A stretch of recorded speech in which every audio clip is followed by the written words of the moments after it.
এই ঠান্ডায় গরম গরম এরকম পরোটা ব্রেকফাস্ট অথবা ডিনারে আপনারা বানিয়ে নিতে পারেন। নমস্কার বন্ধুরা, হেসেল বনলক্ষীতে আপনাদের সকলকে স্বাগত।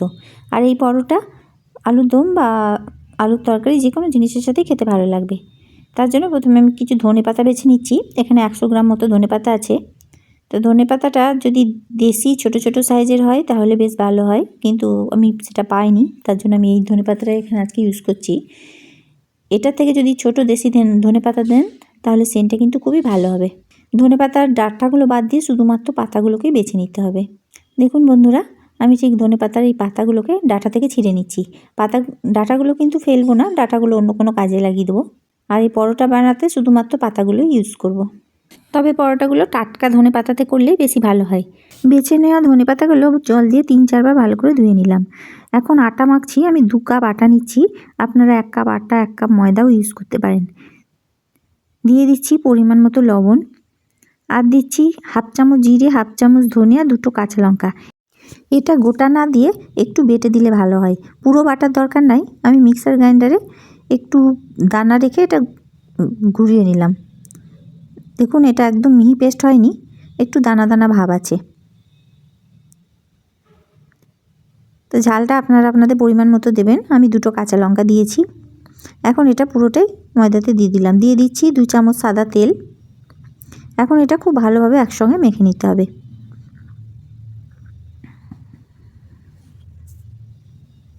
এখন যে ধনেপাতাগুলো বেছে ধুয়ে রেখেছিলাম সেই ধনেপাতাটা এর মধ্যে দিয়ে দিচ্ছি। ধনেপাতা দিয়ে এটাকে খুব ভালোভাবে মাখতে হবে। এখন কিন্তু জলের ইউজ হবে না, শুধু ধনেপাতা দিয়ে চিপে চিপে মাখতে হবে, কারণ ধনেপাতাটা চিপে চিপে মাখলে কিছুটা পরিমাণ জল বেরিয়ে আসে।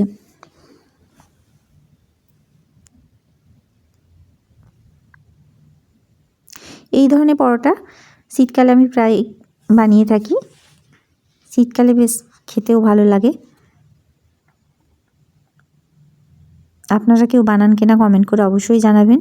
যদি না বানিয়ে থাকেন তো বানিয়ে দেখবেন। গরম গরম এই পরোটা খেতে খুব ভালো লাগে। এখন মিক্সার গ্রাইন্ডারের মধ্যে একটু করে জল নিয়ে নিচ্ছি, আর সেই জল দিয়ে মাখছি, কারণ মিক্সার গ্রাইন্ডারের বাটিতে কিছুটা পরিমাণে মশলা লেগেছিল। তবে জলটা একসাথে না দিয়ে অল্প অল্প করে দিতে হবে, নাহলে ময়দাটা নরম হয়ে যেতে পারে। এখানে ধনেপাতাটার পরিমাণ ঠিক বলছি না, কারণ এখানে যতটা বেশি পরিমাণ ধনেপাতা দেবেন খেতে ততই টেস্টি হবে।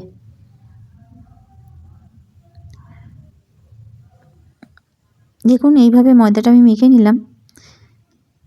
ঠিক না নরম হয়ে যায় না শক্ত, ঠিক এইভাবেই মাখতে হবে। আর ঢাকা দিয়ে 10 মিনিটের জন্য রেস্টে রাখছি। 10 মিনিট পর ফিরে এলাম। তো এটা আরেকবার মেখে নিতে হবে। এখন লেচিগুলো কেটে নিচ্ছি। একটু বড় বড় সাইজের লেচিগুলো করে কেটে নিতে হবে। এখানে 2 কাপ আটাতে মোট 10টা পরোটা হচ্ছে। লেচিগুলো কেটে নেওয়ার পর এভাবে গোল গোল করে সব পাকিয়ে নিচ্ছি। এবার পরোটাগুলো বেলে নিতে হবে। পরোটাগুলো তেল দিয়ে বেলতে হবে। সামান্য একটু তেল হাত দিয়ে পরোটাগুলো আমি 3 কোনা শেপে বেলে নিচ্ছি। প্রথমে গোল করে বেলে নেওয়ার পর তারপর ওপর থেকে একটু তেল মাখিয়ে দিতে হবে। এর ভিতরে আমি কোনো ময়দা দেব না, শুধুমাত্র তেল দিয়ে ব্যবহার করব।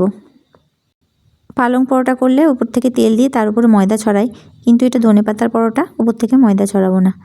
শুধুমাত্র তেল বুলিয়ে নিয়েই পরোটাটাকে ফোল্ড করে নিচ্ছি। এইভাবে ফোল্ড করে নিয়ে 3 কোনা শেপে পরোটাটা বেলে নিচ্ছি। এই পরোটা খুব তাড়াতাড়ি হয়ে যায় আর গরম গরম খেতে খুবই ভালো লাগে। চোখা আলুর তরকারি বা আলুর দম যে কোনো জিনিসের সাথে এই পরোটাটা খেতে ভালো লাগে। রেসিপিটা যদি আমার ভালো লেগে থাকে তাহলে প্লিজ লাইক, শেয়ার, কমেন্ট করবেন। আর যে সকল নতুন বন্ধুরা রেসিপিটা দেখছেন তাদের যদি ভালো লেগে থাকে তাহলে প্লিজ চ্যানেলটিকে সাবস্ক্রাইব করবেন। তার সঙ্গে পাশে থাকা বেল আইকন অবশ্যই প্রেস করে দেবেন, যাতে আমার নতুন ছাড়া ভিডিও নোটিফিকেশান আপনাদের মোবাইলে আগে পৌঁছায়। আমার একটা পরোটা বেলা হয়ে গেল। এইভাবে আমি সব পরোটাগুলোই বেলে নেব, কারণ একসাথে বেলে রাখলেও যেহেতু এটাতে ময়দা দেওয়া নাই, তাই পরোটাগুলো বেলে রাখলেও ছোটো হয়ে যাবে না। সবগুলো বেলে নেওয়ার পর এখন ভাজতে শুরু করেছি। লোহার চাটুতে ভাজছি, তাই চাটুতে একটু প্রথমে তেল বুলিয়ে পরোটাটা দিয়ে দিলাম। এখন একদিকটা সেঁকা হলে তারপর অপর দিকটা উল্টাতে হবে। এর আগে আমি মেথি পরোটা, পালং পরোটা রেসিপি শেয়ার করেছি, তবে আজকে শেয়ার করছি ধনেপাতার পরোটা। খেয়ে দেখতে পারেন, আর বানানোটাও খুবই সহজ। খুন্তি দিয়ে একটু করে চিপে চিপে পরোটাগুলো সেঁকলেই পরোটাগুলো ফুলে উঠবে। অবশ্যই একটু খুন্তি করে চিপে চিপে সেঁকতে হবে, নাহলে কিন্তু ভিতরে কাঁচা থেকে যাবে। দেখুন বন্ধুরা, এইভাবে খুন্তি দিয়ে একটু করে চিপে দিলেই পরোটাটা ফুলে উঠবে। তবে পরোটাটা দেশি ধনেপাতায় করার চেষ্টা করবেন, যেগুলো ছোটো ছোটো ধনেপাতা পাওয়া যায়, সেটাতে সেন্টটা আরও ভালো হয়। এটা আমি বড় ধনেপাতা ইউজ করেছি আজকে, আমি অন্যবার ছোটো ধনেপাতাতেই করি, কিন্তু আজকে ছোটো ধনেপাতাটা নাই বলে এটাতে করলাম। দেখুন বন্ধুরা, পরোটাটা খুব সুন্দরভাবে সেঁকে নেওয়ার পর তারপর কিন্তু তেল দিতে হবে। আমি অল্প পরিমাণ তেল দিলাম, তেলের পরিমাণটা আপনারা বাড়িয়ে বা কমিয়ে নিতে পারেন। হাফ চামচ পরিমাণ সাদা তেল দিয়ে পরোটাটা এদিক ওদিক উল্টে পাল্টে ভালো করে সেঁকে নিচ্ছি। এইভাবে আমি সব পরোটাগুলোই সেঁকে নেব আর গরম গরম পরিবেশন করব আলুর তরকারি দিয়ে। সমস্ত রেসিপিটি দেখার জন্য হেসেল বনলক্ষ্মীর তরফ থেকে অসংখ্য ধন্যবাদ।